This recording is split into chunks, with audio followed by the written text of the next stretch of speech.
We are live. Hello, welcome to the show. I'm Tim Gosnell. This is Lunch Money, the show where we talk about personal finance, money, building wealth, all those things. Welcome to the show. I'm joined by my co-host and aunt, Melissa. Hey there. So today we are talking about how to handle major repairs on a budget. Okay. Big Ooh, repairs. good. I need this. Big repairs on a budget. So that's what we're talking through.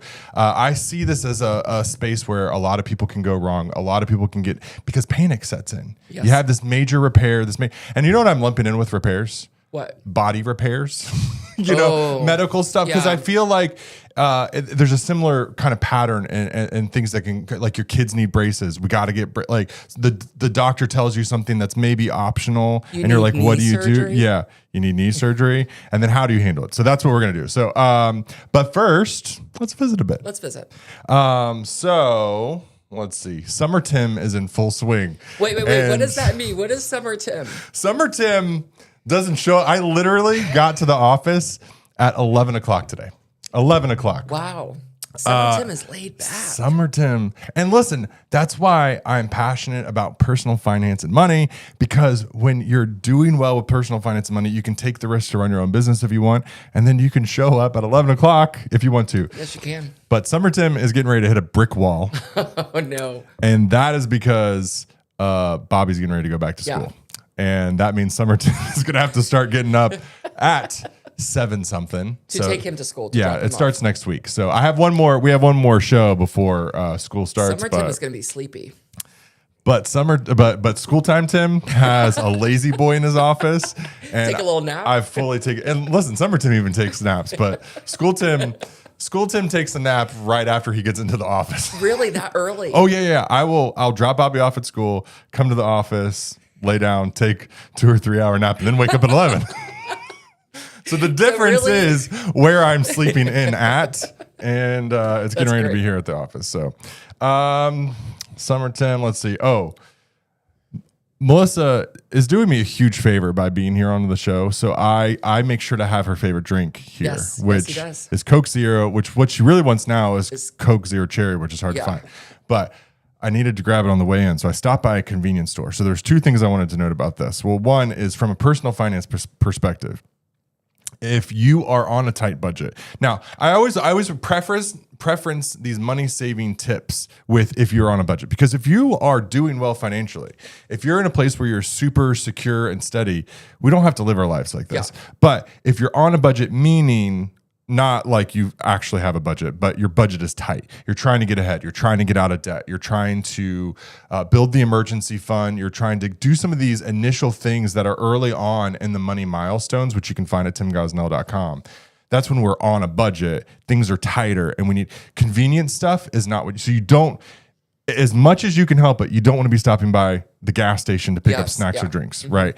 Because I meant to look up how much this Coke Zero was from the convenience store, but it was probably close to $3. And you could probably buy for one, for one. For sure. And you could buy a 6-pack for probably $6. So ish. I don't know. Don't quote me on that. But you get the idea, is that you're significantly overpaying when you're buying convenience food. That's convenience store.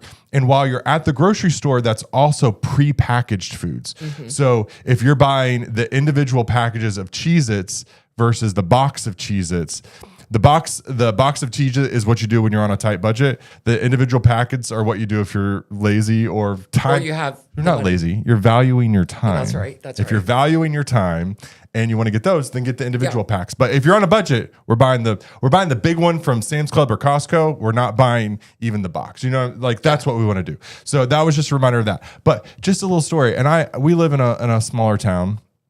And I enjoy small town life. And here's just an example of small town life. I go into the convenience store, and the convenience store guy, he's like, "Hey, I know you."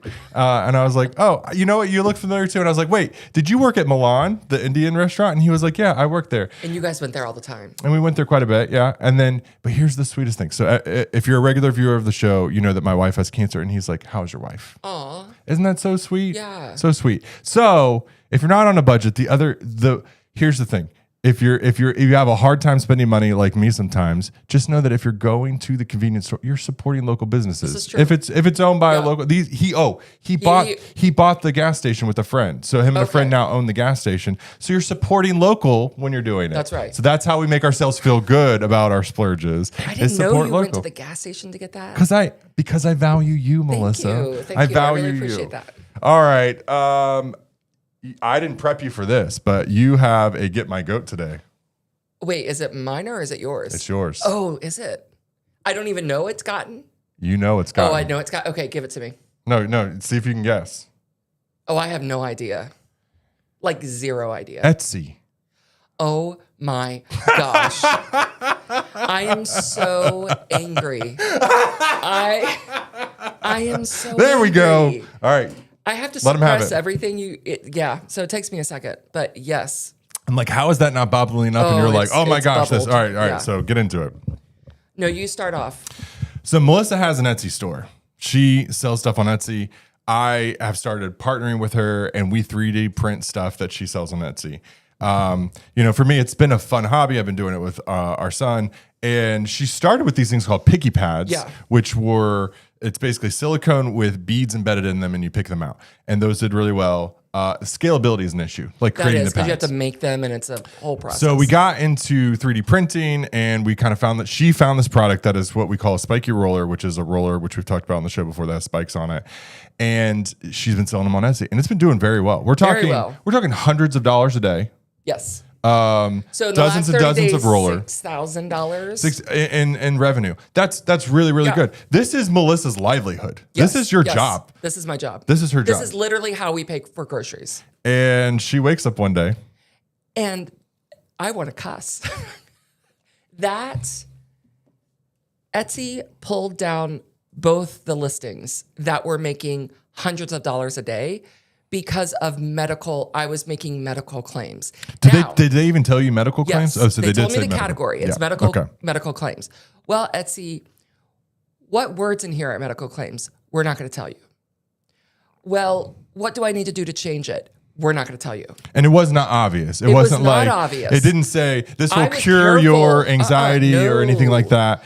It said pain stem, which we thought maybe for autism. Yeah. And so ChatGPT was like, that's probably but it doesn't even know. It's all a mystery. No warning, no heads up, no help. Here's the issue. Just the listing is gone and it is deactivated permanently. That's right. You cannot reactivate it. So major issue. And so she has new listings up. Well, and one thing to note about Etsy is we spent so much time trying to get this in bestseller. Like that is and it's gone. Like that listing being optimized for the algorithm is all gone. It's a big deal. Yeah. And it is extremely frustrating. So to our singles of users, I'm trying to think, it's not even dozens of viewers. Our singles, our viewer. Fives of people, yes. Listen. It's more than that, but to our dozens of viewers across the channel, please visit Picky Polly on Etsy and get yourself a spiky roll or a picky pad. That's right. Please. PickyPolly.com will take you straight there. All right. So anyway, Etsy really got your goat. Your goat has been gotten. My goat has been Your emotions are just suppressed about it. It is. Working on it. All right. So we are working to overcome Dave Ramsey, the Godfather, and his show subscribers. So if you want to join us on that mission, if you want to be a subscriber to this channel before we were cool, like before we sold out, while we were still cool, not before, maybe it is before we're cool. No, I think that was while we're still cool, before we sell out, subscribe now. So last week we had 587 subscribers, and this week we have 591. So we're going up thanks to our new subscribers. Towards 600. And I mean, listen, Dave Ramsey, he didn't gain any subscribers. No, listen, he did. It's just a rounding error. Yeah. It's literally, he has so many subscribers that they're like, the extra couple thousand that he gained. Doesn't matter. Doesn't even matter. So anyway, appreciate you liking, following, joining us for this. It says we're muted, Tim, on there. It said system muted. Popped up really quick. I'm not sure if that's true or not. I don't think it is. And then it went away. Yeah, I think the system is muted. Okay, got it. My computer, so you wouldn't hear the computer audio. Okay. Yep. All right, so moving on. Today's topic, which is how to handle major repairs on a budget. again, I just want to talk about the problem. I hear so many people who are in tough financial situations. They're treading water financially. They've gotten into debt. And you'll hear them say, we had to. Yeah. We had to. Our car, and here's the key. Let's see if you can catch the key in this. Our car was going to break down. So it hadn't done it yet. It hadn't done it yet. There was fear it was going to do it. And then so they're trying to take control. Our HVAC was going to break down. Mm-hmm. Our roof was going to start leaking. Like, these are future problems that they're anticipating. And there probably are issues. They probably had issues. And they take those and they say, we had to make a decision that was going to make us go into debt because this other thing was going to happen. Mm-hmm. Or maybe it has happened. Maybe the car really is broken down. Maybe the HVAC really is. Maybe the roof really is leaking. And then they make a decision to go into debt to fix that problem. So that's what we want to talk about, because what I truly believe is that when we get into these situations, we have a lot more options than we think. We tend to think the roof is leaking, we have to replace the roof. The car is breaking down, we need a brand new car. Right. HVAC is not working. We need to replace the whole unit. So that's what we're going to walk through today, because I think you'll be empowered and find that there's a lot more solutions that could really work for you and save you money. And again, this is for when you're on a budget. If you are doing well financially and your HVAC is, I joke with my father-in-law about this, because like I say, if an appliance is making a noise, like it's sounding funny, he'll just replace it. But if you're in a place where financially you can do that and you want to do it, that's the event. If it's like you don't like the possibility of something going out, you can do it. But I'm talking to those of you who are on a path to that. You're trying to achieve that. You're trying to achieve financial freedom and flexibility. You don't have it yet. Here's how we get there, is by making these really smart decisions. And that's one thing, there's the book Rich Dad, Poor Dad, which Robert Kiyosaki is problematic in his own ways. I won't get into that. Yeah. But I do like the concept. And I had a quote unquote poor dad. And my father-in-law, I really look at as my rich dad. Yeah. Like, he's really been a great example. And what I realized when I looked at his life was, the life that he was living today was almost what I was trying to emulate, of that, like, oh, the dishwasher's making a noise, let's get it replaced. But what I didn't realize, and what I realized kind of a little bit further as I grew and mature in this, was that's not how he was when he was in his low 30s. When he was in his 30s, he was saving, he was being slower, which then created the life that enables him to go on the vacations and live the life that he lives now. So, all right, so that's what we're walking through. So number one is we want to ask questions. We have the repair guy there. We're the car's in the shop, the HVAC guy's there, or we're at the doctor's office like we talked about earlier. And what we want to do is fully understand the problem and propose solutions. Because a lot of times, like, I feel like where we and people get into this problem is we're taught from a very young age in school of, like, there's authority figures and you obey authority figures. And I think in some ways, when you're talking to this repair guy or a doctor or whoever it is, they can feel a bit like an authority figure. Well, they're authority in their field. Yeah, they're the expert. And so when they say, hey, you need to do this, or you need to replace this, we're almost like, yes, ma'am, yes, sir. Yeah. That's what we need to do. That's the right thing to do.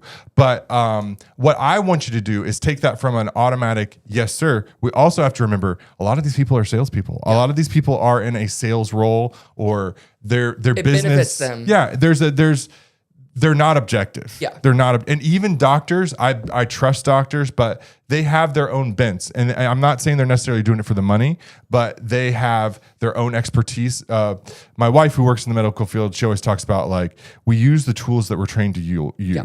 And if they're trained to use a specific tool to fix something, they'll recommend that tool. But if you talk to another doctor or specialist, they might have a different recommendation. So anyway, we want to fully understand the problem that they see and the proposed solution, and then kind of step back from the situation. So number two, what we want to do is pause.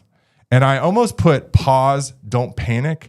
But what I realized is panic is not necessarily optional for some people. Yeah. Some of us are just going to start to panic. So the pause is to help us combat panic. Right. And what happens is we get into this panic state, and we're like, alarm bell. We hear it's going to cost $10,000 to replace the HVAC unit, and alarm bells start going off, and we're like, how am I going to afford that? What am I going to do? And then we're not thinking clearly. Yeah. Right. So the pausing is to help subside any of that, let it kind of sink in, let it set in, and then start to think through it and work our way through it from a more logical, less emotional standpoint. We're emotional beings. Yeah. We're going to have emotions. You're going to have fear, anxiety, concern, all of those things, the negative, but you'll also have positive emotions. But in this case, we're talking about the negative side, and those can affect our decision-making ability. So we do want to pause, kind of let that calm down. Number 3, we want to get a second opinion and multiple quotes. Obviously, if this is a $10 or a repair, 100, there's some threshold for where we don't necessarily need to get multiple opinions and multiple quotes. But we're talking about larger repairs here. When we're starting getting into hundreds or thousands of dollars, let's get second opinions and multiple quotes. I'll give an example. In our church, we heard about a single mom whose HVAC was broken. And then I have a friend who works in the HVAC industry. And so I asked him, hey, do you have somebody that you can trust to come out and look at it? She had been told she needed a brand new unit or a multi-$1,000 repair. So then I had my friend go out and look at it and with someone he trusted, and it was like literally a couple $100 repair that got it up and working just as good as normal. And so again, I'm not saying that anyone is being malicious or lying.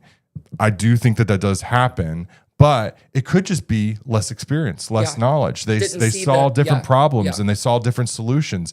And because to some people, there may be something broken and there is a cheaper fix, but that's not the best fix is the big fix. And so that's why we want to fully understand the problem and then get others' perspective, because we might find that there's a different, cheaper solution or a different option. So, and then what inspired this is our HVAC just went out. And so there is a big repair. But here's the thing. They came out. It's broken. It needs to be fixed. Is it under warranty or no? No. There is a temporary fix that they did. So it costs $100 for them to come out. It's been working fine for weeks. Who knows how long it could limp on like that? I don't know. But now we're facing either a multi-$1,000 repair or totally replacing it. So, but at the same time, if I was on a tight budget, you would just let it limp. I right? might. Yeah. I would definitely. You're still gonna let it limp. I would definitely consider letting it limp.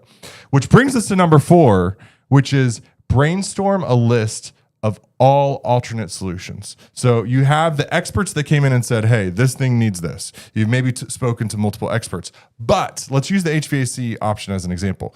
We have a lot of different examples other than fixing or repairing that unit. We could, depending on where you live, there's some areas that are much more temperate. You could go without AC for a while, open your windows, get extra fans, build a lifestyle around that for a short period of time. Maybe you're coming up on a colder season, the AC portion of it is broken, but the heat will work and you're coming into fall, so you can maybe let it drag on. There's brainstorm all of the options. Window units, right? Yep, we think, we live in this modern world where most people around us have central air conditioning, but for a couple $100 for a couple different units around the house, work. We've done it. Yeah, you can do window units. You could buy used window units. You could buy new. So what we're doing is we want to brainstorm a list of so many solutions. And what I want you to do is not get caught up in solutions that you like, right? The goal is not to brainstorm solutions that you like. The goal is to brainstorm as many possible solutions. And then we're going to kind of objectively kind of evaluate them after the fact. But we want to brainstorm. Use ChatGPT as a help. Love ChatGPT. It's creative just, sort of help me solve this. It's a really good use of that. Talk to friends, get input from other people, but try to think outside of the box when you're on a budget. And you might be really surprised at who has what, because our air went out and my sister was like, I've got 2 air units that you can just borrow. Yeah. And we did. It was a great fix for a couple months. Yeah. And again, just focusing on HVAC, in the winter heat, maybe you have fireplaces and fire is an option. Maybe you can do space heaters. There's so many things. Now, again, we want to keep safety in mind because there are safety things involved with that. But the point is, you want to open up the door to as many options as possible, because the more options you have, the more flexibility, the more money that you'll be able to save.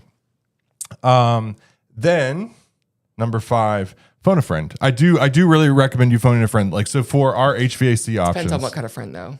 We got to be specific. Yeah, that's true. Phone a friend that is good with money. Yeah.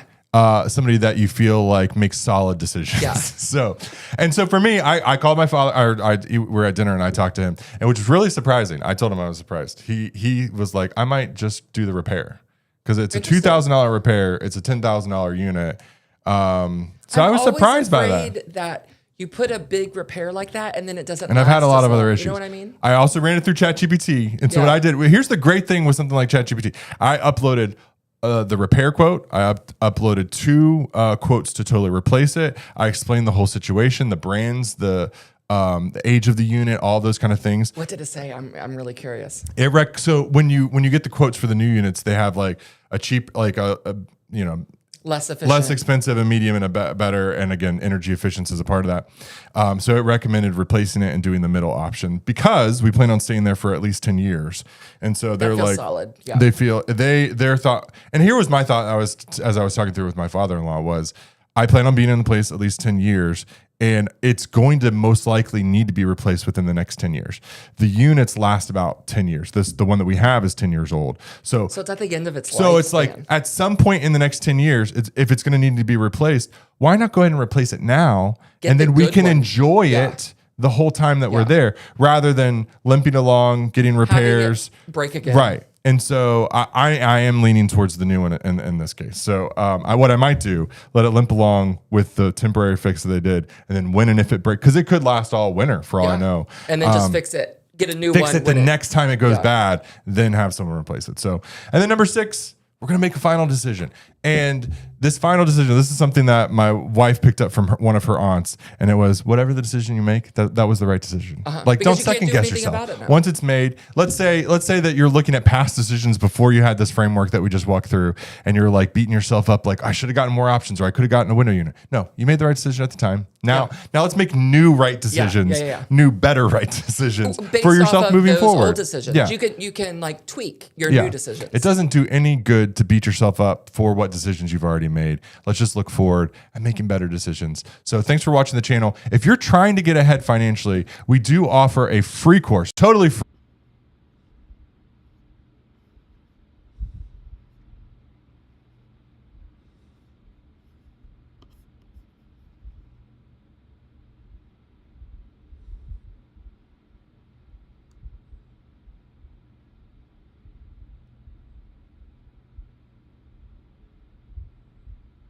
Here on the channel. Thanks for tuning in. Bye-bye.